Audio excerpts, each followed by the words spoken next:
So friends, ఇప్పుడు మనం ఒక త్రిభుజ వైశాల్యాన్ని ఎలా కనుక్కోవాలి వైశ్లేషిక రేఖాగణితంలో నేర్చుకున్నాం. అంటే ఒక త్రిభుజంలో మూడు శీర్షాల యొక్క కోఆర్డినేట్ పాయింట్స్ అంటే వాటి యొక్క నిరూపక బిందువులు ఇచ్చినప్పుడు దాని యొక్క వైశాల్యాన్ని ఏ విధంగా కనుక్కోవాలి అంటే when the coordinates of three vertices of the triangle are given then how to find out its area. మొట్టమొదటిగా ఏం చెయ్యాలి అనుకున్నా మనం లంబాలు గీయాలి. కాబట్టి మొదట నేను 2 లంబాలు గీస్తాను, చూడండి. ఆ లంబాలు ఏంటి అంటే ఒకసారి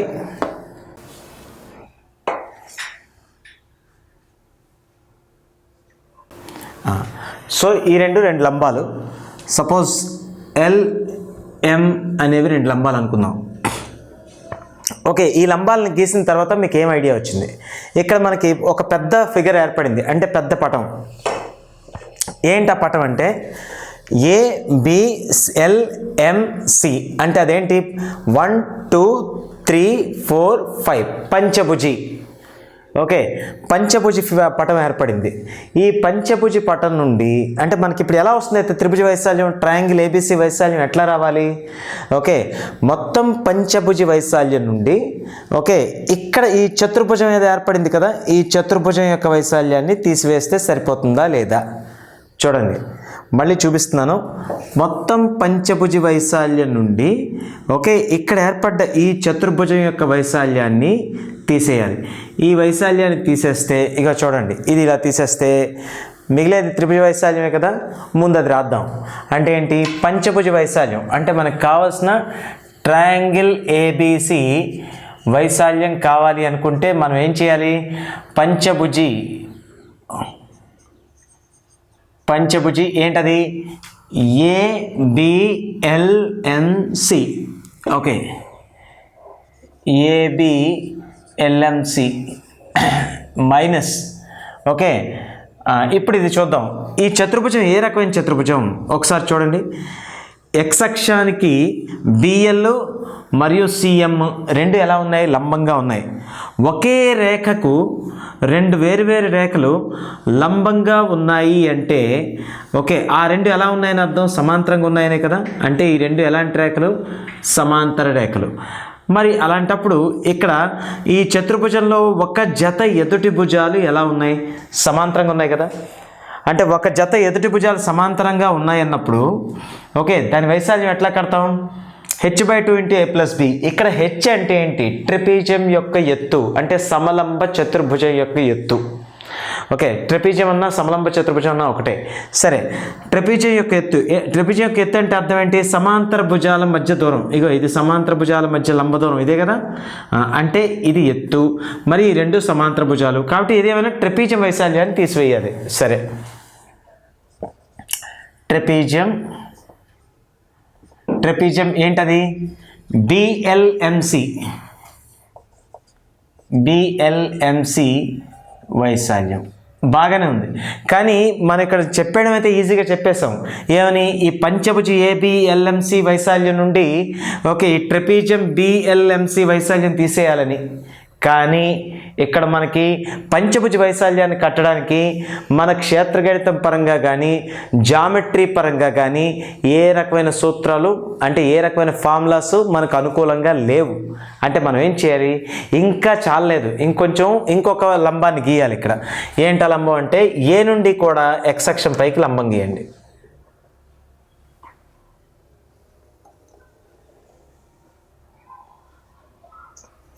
ఓకే, ఏ నుండి కూడా X అక్షం మీద లంబం గీసాం, అది N అనుకున్నాం.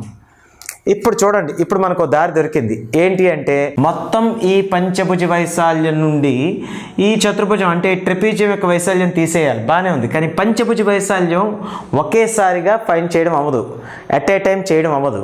కాబట్టి పంచభుజిని 2 మళ్ళీ చతుర్భుజాలు విడగొట్టాం. ఎలాగా? BLNA.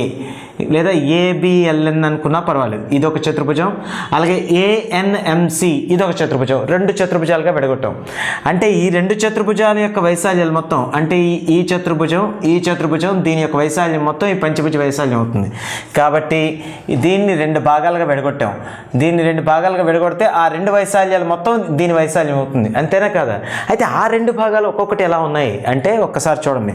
ఇగో ఇది ఒక పటం, అంతేనా? ఇలా ఉంది చూడండి.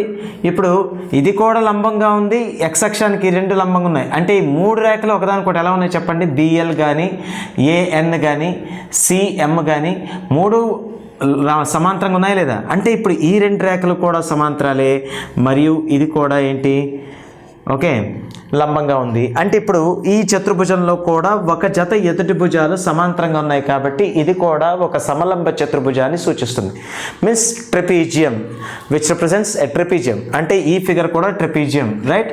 మరి అలాగే ఇటువైపు ఇలా చూసుకోండి, ఇది మరి ఏ ఫిగర్ అవుతుంది? ఇగో ఇలాగే కదా ఉంది అది కూడా. అంటే దీన్నే కదా విడదీసాం. విడదీస్తే ఇట్లా వచ్చిందా లేదా? ఓకే, మరి ఈ రెండు సమాంతరమే కదా, ఈ మూడు సమాంతరాలే కదా, అంటే ఈ రెండు సమాంతరం. మరి ఇది కూడా ట్రెపీజియమే కదా. అంటే ఇప్పుడు మనం ఈ మొత్తం పంచభుజిని రెండు ట్రెపీజియంలుగా విడగొట్టాం. ఓకే, ఆ రెండు ట్రెపీజియంలుగా విడగొట్టామంటే ఆ రెండు ట్రెపీజియంల యొక్క వైశాల్యాలు మొత్తం నుండి ఈ పంచభుజ వైశాల్యం రెండు ట్రెపీజియంల యొక్క వైశాల్యాలు మొత్తం, దాని నుండి ఈ ట్రెపీజియం వైశాల్యాన్ని తీసేస్తాం. అప్పుడు మనకు కావాల్సిన త్రిభుజ వైశాల్యం వస్తుంది, అంటే ఈ ట్రయాంగిల్ ఏబిసి. కరెక్ట్? సో కాబట్టి అదే ట్రెపీజియం చెప్పండి, ఏబిఎల్ఎన్, అంతేనా? సో కాబట్టి పంచభుజం ఎలా విడగొట్టాం? ట్రెపీజియం ఏబిఎల్ఎన్ వైశాల్యం. ఓకే, ట్రెపీజియం, సారీ ఇక్కడ క్లియర్గా రాస్తున్నాను, ట్రెపీజియం ఏబిఎల్ఎన్ వైశాల్యం ఇది ప్లస్ ఇంకేంటి, ఇంకే ట్రెపీజియం, ట్రెపీజియం ఏఎన్ఎంసి, ట్రెపీజియం ఏఎన్ఎంసి వైశాల్యం మైనస్ ఈ ట్రెపీజియం వైశాల్యం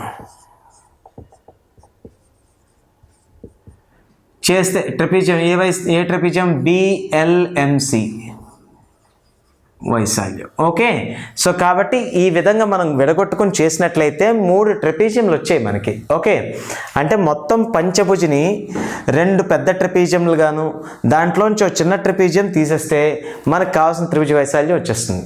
సో ఇప్పుడు పెద్ద ట్రెపీజియంలు కావాలంటే వాటి అసలు ట్రెపీజియం వైశాల్యాన్ని కనుక్కోవడానికి కావాల్సిన కొలతలు ఏంటంటే గుర్తు చేసుకోవాలి. ఇప్పుడు ఒకవేళ ట్రెపీజియంలో కనుక ఇలా ఒక రెండు సమాంతర భుజాల కొలతలు ఏబీలు ఇచ్చి దాని ఎత్తు హెచ్ ఇచ్చినట్లయితే దాని వైశాల్యం ఏమిటి? h/2 into a plus B, అంతేనా? h/2 into a plus B. ఒకవేళ ఒక భుజమే ఎత్తు అయిపోవచ్చు కూడా, ఇప్పుడు కూడా h/2 into a plus B అవుతుంది, అవునా? ఇక్కడ జాగ్రత్తగా చూస్తే ఇదే ట్రెపీజియం ఈ విధంగా తిప్పి పెట్టినట్టుందా లేదా? ఓకే, సో కాబట్టి అది తిప్పి అలా అమర్చినట్లుంది. కాబట్టి ఒకవేళ కనుక మీకు ఇక్కడ ఇది ఇప్పుడు ఈ రెండు సమాంతర భుజాలు అవుతున్నాయి, అలాగే ఈ రెండు సమాంతర భుజాలు అవుతున్నాయి, ఇక్కడేమో ఇది ఎత్తు అవుతున్నది. అంటే ఎత్తు అనేది ఏంటి? ఎక్స్ అక్షంపై పొడవులు, అంతేనా? అలాగే వాటి వై నిరూపకాలు ఏంటవుతున్నాయి ఇక్కడ మనకి? వాటి యొక్క సమాంతర భుజాలు సూచిస్తున్నాయి. అసలు ఈ ఎక్స్ నిరూపకాలు వై నిరూపకాలు ఎంతెంతో ముందు ఒకసారి చూద్దాం. ఓకే, ఎక్స్ నిరూపకాలు ఎంతెంతో అంటే ఇప్పుడు ఒకసారి చూడండి. ఈ బిందువు ఏంటి? x2y2. ఈ బిందువు ఏంటి? x2y2. అంటే ఈ పొడవు ఎంత అవుతుంది మనకి? y2ఏ కదా, ఎక్స్ అక్షం నుంచి దూరాన్నే కదా y2 అన్నాం ఇక్కడ, అంటే ఈ పొడవు y2. ఓకే, తర్వాత ఈ బిందువు ఎంత? x1y1. కాబట్టి ఇక్కడి నుంచి ఇక్కడ పొడవు ఎంత అవుతుంది? y అక్షం వెంబడి x అక్షం నుండి ఉండే దూరం కాబట్టి ఇది y1. ఓకే, మొత్తం ఇదంతా y1. ఓకే, మరి ఇది ఎంత అవుతుంది? y3, అంతేనా? x3 y3 కాబట్టి. ఓకే, అంటే మనకి చూడండి ఇది y2, ఇదెంత? y1. ఇదే దాన్ని మనం విడదీసి గీసాం కాబట్టి ఇది y1, అంతే కదా? ఇదేగా లేక ఈ రేఖన్నా ఇదే. సో కాబట్టి y1.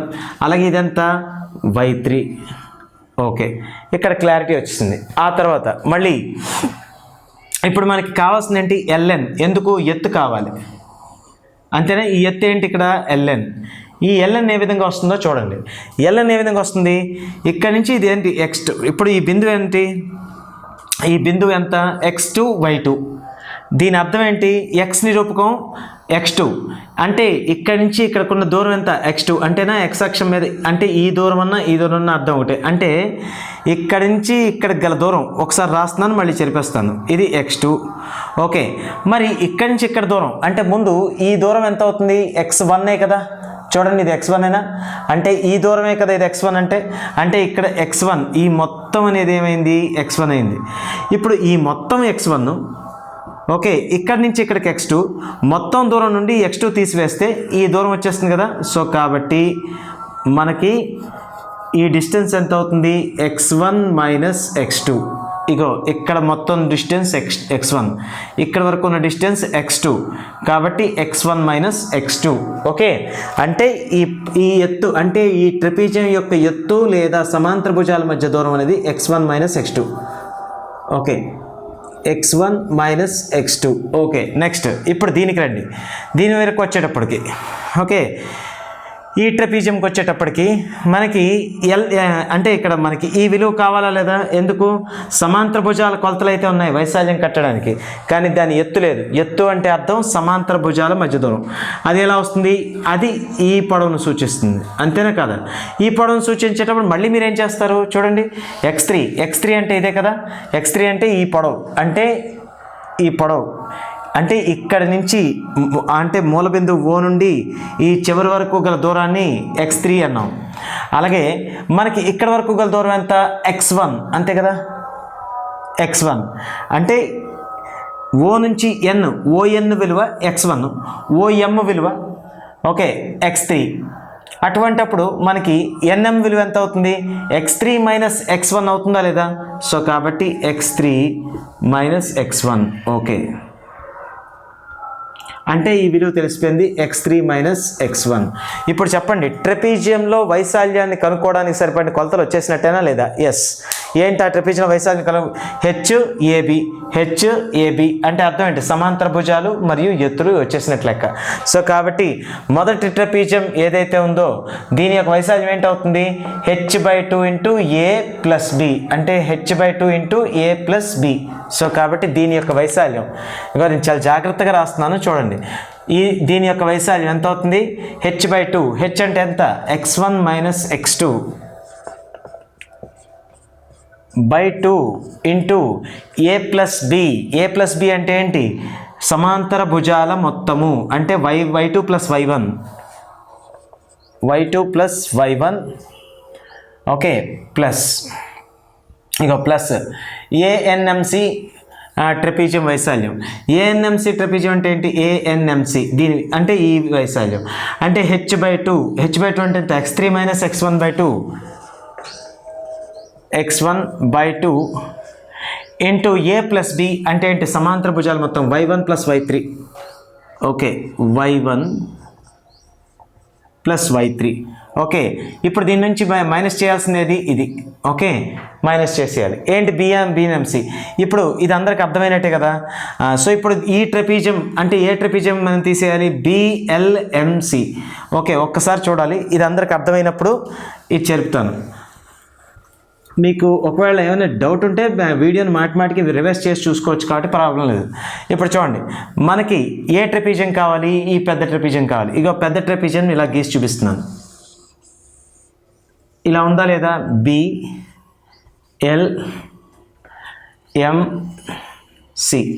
ఇది కావాలి. ఈ రెండు సమాంతరంగా ఉన్నాయి. అలాగే ఇది ఇప్పుడు ఈ సమాంతరంగా ఉండే వాటి పొడవులు ఎంత ఉన్నాయి మనకి? ఇది y2 ఉంది, సమాంతర భుజాల పొడవులు. అలాగే ఇక్కడ y3 అనేది y2 y3 అనేవి సమాంతర భుజాల పొడవులు అయ్యాయి. అయితే ఇప్పుడు మళ్ళీ చెప్తున్నాను, మనకి ఇక్కడ ఎత్తు మళ్ళీ కావాల్సి వచ్చింది. అంటే ఏంటి? ఇక్కడ ఎత్తు అనేది లేకుండా మనం ఫైండ్ చేయలేం కదా. ఎత్తు లేదా సమాంతర భుజాల మధ్య దూరం లేకుండా ట్రెపీజియం యొక్క వైశాల్యాన్ని కనుక్కోవడం అవ్వదు, కాబట్టి ఇక్కడ ఎత్తు కావాలి. ఎత్తు అంటే ఏంటి? మొత్తం దూరం అంటే ఎక్కడి నుంచి ఎక్కడి వరకు ఉన్న మొత్తం దూరం. ఇగో ఈ ఎత్తు అనేది ఇక్కడ దేన్ని చూపిస్తుంది? ఇగో LM అంటే ఈ మొత్తాన్ని చూపిస్తుంది. ఆ మొత్తం ఎట్లా వస్తుంది? ఇక్కడనే సున్నా అంటే ఆరిజిన్ నుండి, అంటే మూల బిందువు నుండి ఇక్కడికి గల మొత్తం దూరం నుండి ఇక్కడికి గల మూల బిందువు నుండి ఇక్కడికి గల దూరం తీసేస్తే సరిపోతుంది కదా. చూడండి, ఇక్కడ పొడవు ఎంత మనకి? x1 అంతేనా? సారీ, x1 కాదు, x2. ఇది ఎంత x2, ఎందుకు దీని బిందు నిరూపకాలు x2 y2 కాబట్టి x2. మరి ఇక్కడి నుంచి ఇక్కడికి గల దూరం ఎంత, దీని పొడవు ఎంత x3 అంతే కదా. ఈ మొత్తం x3 ఇక్కడ వరకు x2 అంటే ఇక్కడ వరకు ఇక్కడ ఈ మొత్తం x3 ఇక్కడ వరకు x2 అంటే ఈ డిస్టెన్స్ ఎంత అవుతుంది, మిగిలిందే కదా, అంటే x3 minus x2. Okay, so కాబట్టి ఈ విలువ ఎంత అయింది, x3 minus x2, x3 minus x2 సరిపోయింది కదా. సో కాబట్టి ఆ ట్రెపీజియం యొక్క సమాంతర భుజాల పొడవులు y2 y3లు అయ్యి దాని యొక్క ఎత్తు లేదా సమాంతర భుజాల మధ్య దూరం x3 మైనస్ x2గా ఉంది. కాబట్టి దీని వైశాల్యం కట్టే వచ్చే లేదా, ఏంటది, ఎత్తు by 2 into, okay 1 minute, okay ఎత్తు బై 2 ఇంటూ, ఎత్తు బై 2 అంటే ఎంత, x3 minus x2, x3 minus x2 by 2 into, okay A plus B, A అంటే ఎవరు, y2 plus y3, y2 plus y3. Okay, ఒకసారి చూడండి, అన్నిట్లో 1/2ని కామన్గా రాసేయండి. 1/2ని అన్నిట్లో కామన్గా రాసేసిన తర్వాత మనకేం మిగులుతుంది, x1 minus x2 into y1 plus y2 అంతే కదా. అదే y2 plus y1 y1 plus y2 అని రాశాను, తప్పలేదు కదా. తర్వాత ఇదేంటి, x3 minus x1 into y1 plus y3. అలాగే ఇక్కడ నేను మైనస్ని కామన్గా తీస్తాను. మైనస్ని కామన్గా తీస్తే ఏమైపోతుంది, మైనస్ ఇంటూ మైనస్ ప్లస్ అయిపోతుంది, లోపల వాటి సైన్లు మారిపోతాయి. అంటే x2 ఏమో ప్లస్ అయిపోతుంది, x3 మైనస్ అయిపోతుంది, అంటే x2 minus x3 into y2 plus y3. Okay, ఇప్పుడు ఒకసారి చూడండి, వీటిని మనం సింప్లిఫై చేయడానికి అన్నిటినీ గుణించేయండి. అన్నిటినీ గుణించేస్తే ఏమవుతుందో చూడండి, 1/2 into, okay x1 y1, okay x1 y2, okay minus x2 y1 minus x2 y2, x3 y1 plus A కాబట్టి plus A, x3 y1 x3 y3 plus A, x3 y3 plus గుర్తుతో minus x1 y1 minus x1 y3 minus x1 y3 అయిపోయింది. Next plus, ఇప్పుడు ఈ వీటికి రండి, x2 y2 x2 y3 sorry x2 y2 plus x2 y3 minus x3 y2, okay minus x3 y3, okay minus x3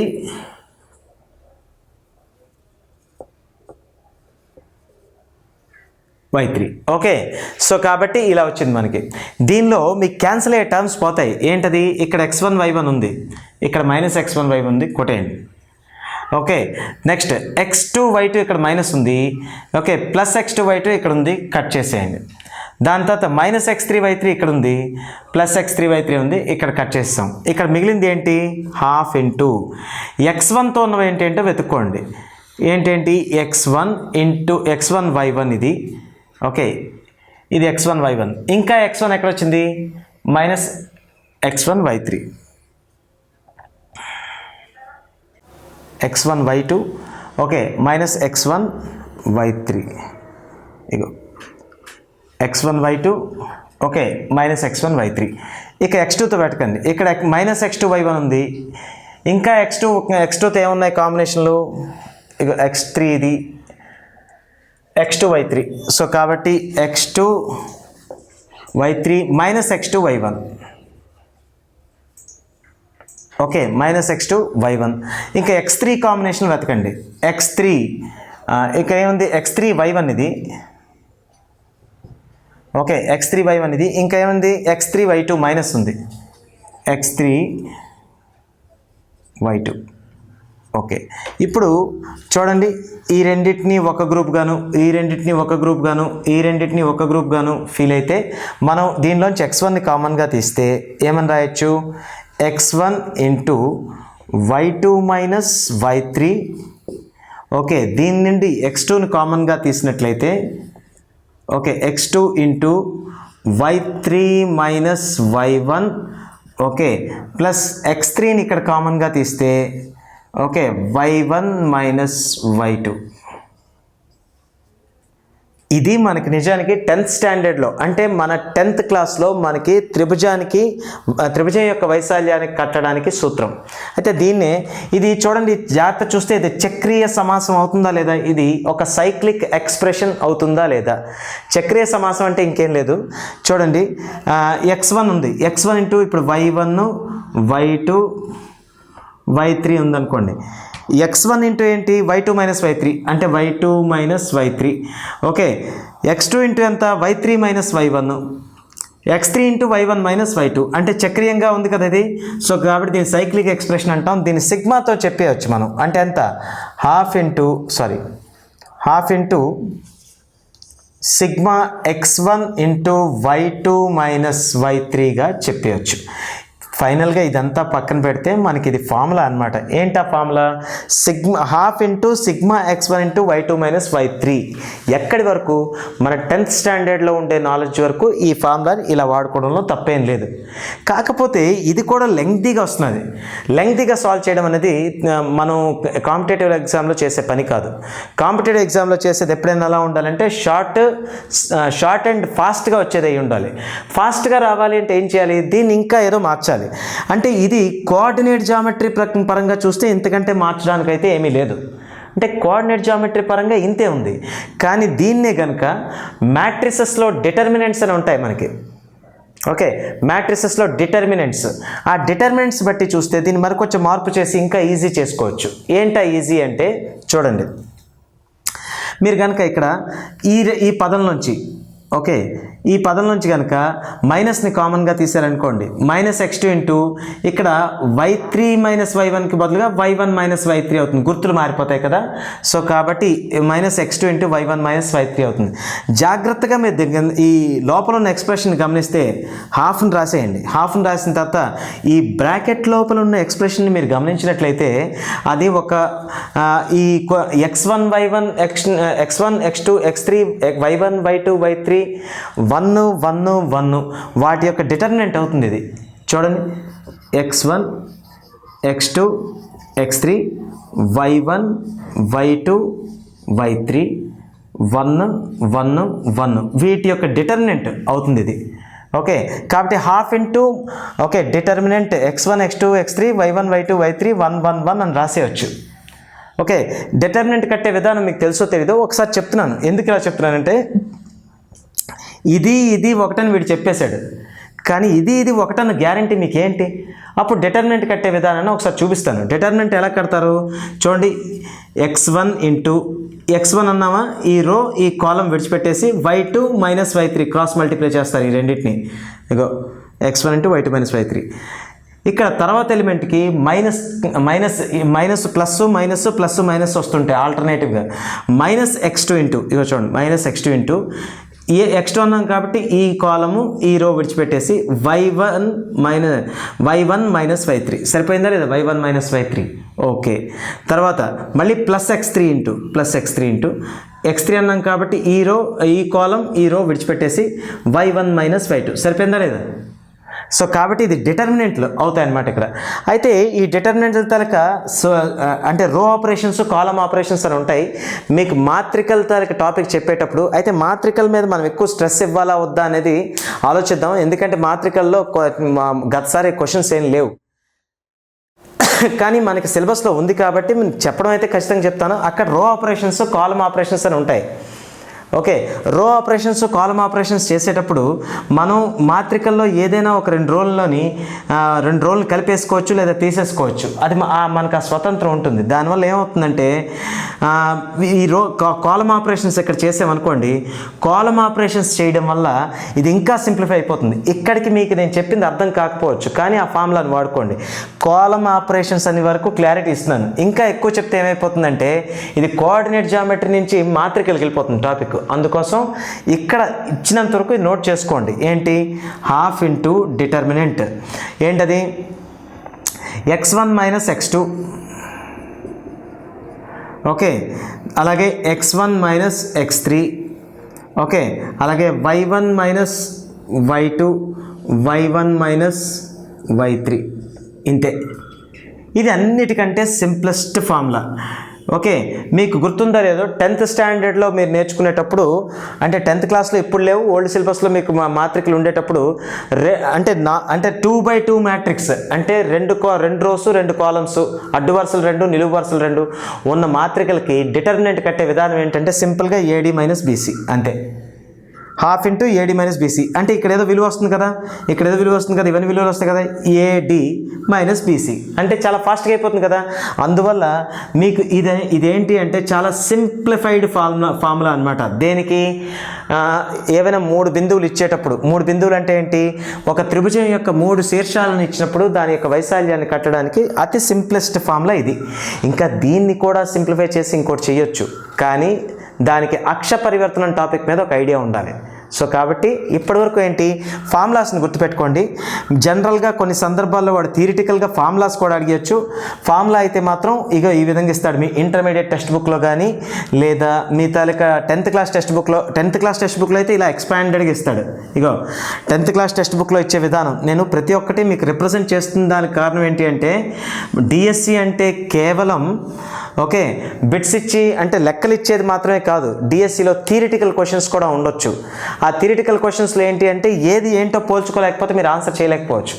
మీకు కొన్ని సందర్భాల్లో మరీ మీ time బాగుంటే కనుక x1 y1 x2 y2 x3 y3లు శీర్షాలుగా గల ఒక త్రిభుజం యొక్క వైశాల్యం అని ఇచ్చేసి డాష్ ఇచ్చాడు అనుకోండి, అప్పుడు మీరు సింపుల్గా ఏం పెట్టేస్తారు, దానిలో ఆప్షన్లో ఒకటి ఇచ్చాడు ఇది ఓకే, లేదా సారీ ఇది కాదండి, ఇది కాదు ఈ కిందని,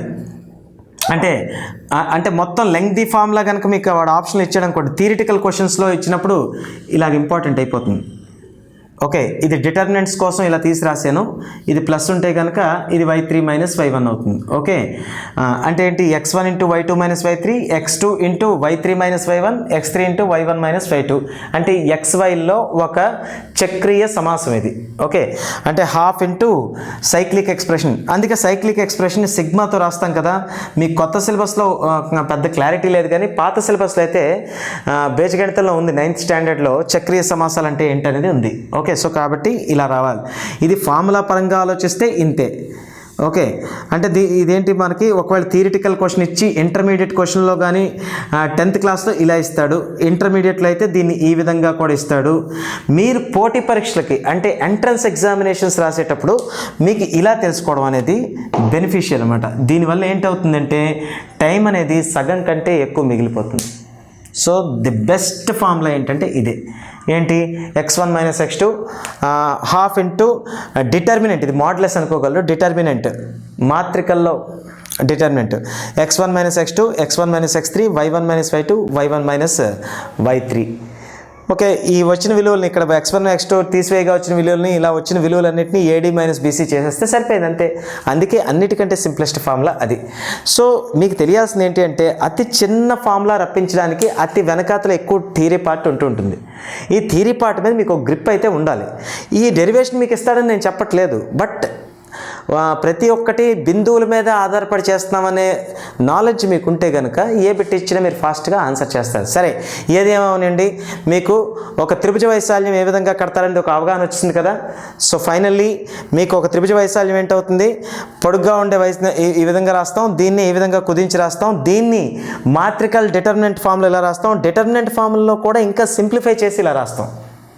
ఓకే, సో కాబట్టి ఇది మనకి త్రిభుజ వైశాల్యానికి సూత్రాలు, అంటే formulas for okay formulas to find out the area of triangle which is ఇది లెంగ్తీ ఫామ్, దాన్నే సైక్లిక్ ఎక్స్ప్రెషన్ ఫామ్లో ఇలా రాసాం, డిటర్మినెంట్లో ఇలా రిప్రజెంట్ చేస్తాం, సింప్లిఫైడ్ డిటర్మినెంట్ ఇలా చెప్తున్నాం. ఓకే, సో కాబట్టి ఇది త్రిభుజం యొక్క వైశాల్యం మీన్స్ ఏరియా ఆఫ్ ట్రయాంగిల్ ఎప్పుడు 3 శీర్షాల యొక్క బిందువులు ఇచ్చినప్పుడు. ఓకే, సో కాబట్టి నెక్స్ట్ వీడియోలో మనం తెలుసుకునేది ఏంటి అంటే చతుర్భుజం యొక్క వైశాల్యాన్ని కూడా వాటి శీర్షాలన్నీ ఇచ్చినప్పుడు కనుక్కోగలమా లేదా, అది మన క్వశ్చన్ ఇప్పుడు. సో అది నెక్స్ట్ వీడియోలో చూద్దాం.